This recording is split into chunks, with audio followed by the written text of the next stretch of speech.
Assalamualaikum besti-besti Luf Indonesia kesayangan si akunya. Jumpa lagi di Viral for Justice dengan hashtag kita Justice for Nikita Mirzani.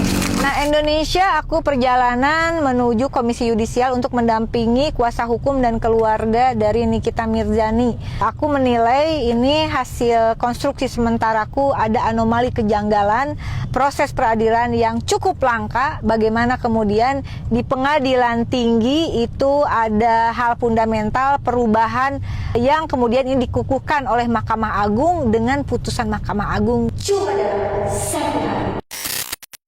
Akunya jadi bertanya-tanya, apakah kejanggalan itu hanya karena persoalan prosedural atau ada sesuatu udang di balik gorengan?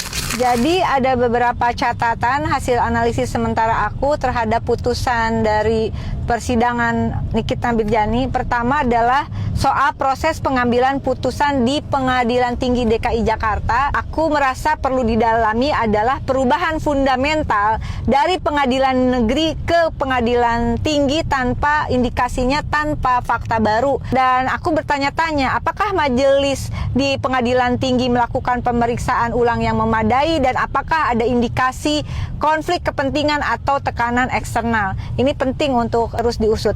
Kemudian yang juga tidak kalah pentingnya adalah bagaimana investigasi kecepatan putusan kasasi Mahkamah Agung yang kurang lebih hanya membutuhkan waktu 24 jam. Ini janggal, nggak lazim ya. Atau memang akan dikembangkan proses cepat kilat ini untuk semua kasus.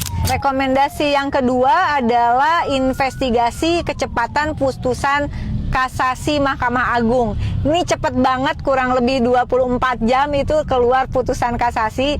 Nah, aspek yang menurut si akunya perlu didalami adalah proses distribusi memori kasasi hingga putusan dalam 1 hari. Apakah hal ini sesuai dengan standar operasional prosedur internal Mahkamah Agung? Nanya dengan lembut.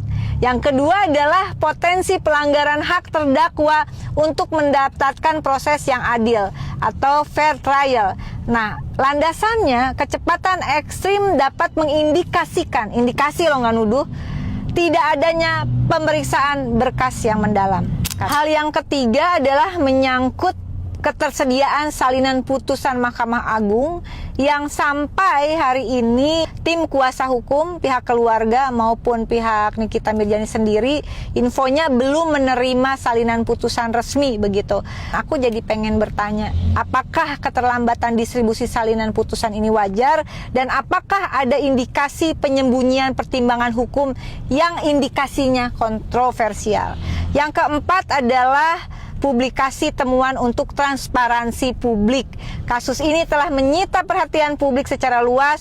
Komisi Yudisial menurut si akunya memiliki kewenangan untuk menerbitkan laporan hasil pengawasan yang dapat diakses publik meskipun tanpa menjatuhkan sanksi, dan ini penting untuk memulihkan kepercayaan publik terhadap sistem peradilan di Indonesia.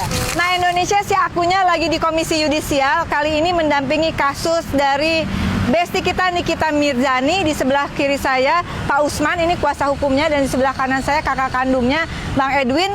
Kita akan memberikan laporan tidak untuk mengintervensi proses hukum karena memang sudah putus. Kita akan berkomunikasi dengan pihak Komisi Yudisial yang memiliki wewenang untuk mengawasi etika perilaku para hakim, dari hakim pengadilan negeri, pengadilan tinggi sampai Mahkamah Agung. Yuk kita bertemu dengan pihak Komisi Yudisial. Let's go.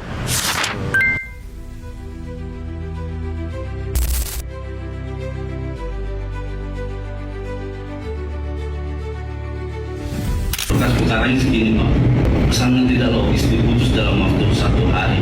Harapan saya adalah keadilan itu bisa ditegakkan seadil-adilnya. Kalau memang salah, jelaskan tentang kesalahannya. Kemudian kami analisis bahwa memang bukan pelanggaran kode etik yang Bapak sampaikan tadi tidak menurut dari analisis tim kami. Ada indikasi kejanggalan yang cukup serius. Putusannya cepat, tapi pemberitahuan resminya sampai sekarang belum ada. Nah, Indonesia udah menyaksikan tadi bagaimana kita berkomunikasi dengan Komisi Yudisial yang luar biasa memberikan responnya selalu seperti itu. Jadi jangan khawatir, asal isi formulir dengan benar, dan ini pengaduan dari kuasa hukum Ibu Nikita Mirzani, Pak Usman SH sebagai kuasa hukumnya sudah diterima dengan nomor 0528-5 Romawi 2026-P. Dan sekali lagi, Indonesia adalah negara hukum, tapi hukum itu bisa tegak kalau kita perjuangkan bersama. Terus bersuara Indonesia, never give up. Kita berjuang, sekali lagi hashtag kita Justice for Nikita Mirzani.